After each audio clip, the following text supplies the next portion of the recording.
সালাম আলাইকুম, কেমন আছেন সবাই? দেখেন, ডেভিডসনের এক একটা ওয়ার্ডের ভেতরে অনেক ইনফো লুকিয়ে থাকে।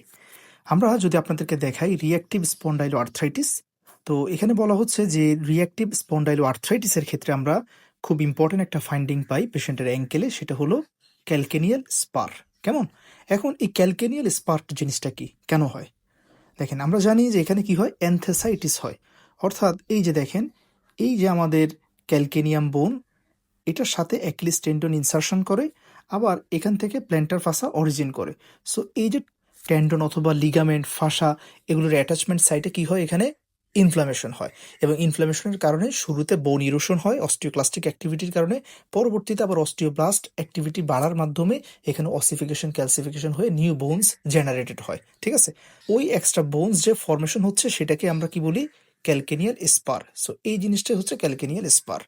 এখন দেখেন, এটা কিন্তু নর্মালি হতে পারে, স্পেশালি ওল্ডার পার্সনদের ক্ষেত্রে, অ্যাথলেটসদের ক্ষেত্রে ওভার ইউজের কারণে। হ্যাঁ, আচ্ছা, ডিজেনারেটিভ কারণে।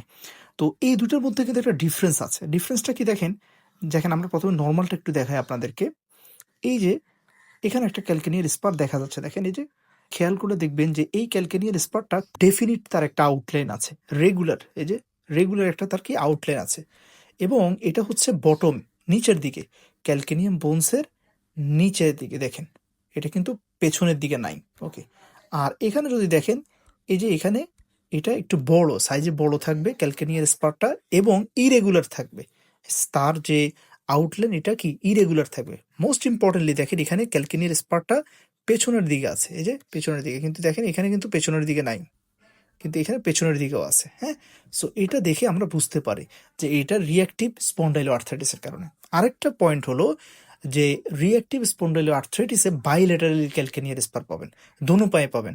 আর ডিজেনারেটিভ বা রিপিটেটিভ ওভার ইউজের কারণে হলে ইউনিল্যাটারাল, যেই পায়ে তার বেশি ভার পড়ে সেই পায়ে আমরা সাধারণত পেয়ে থাকি।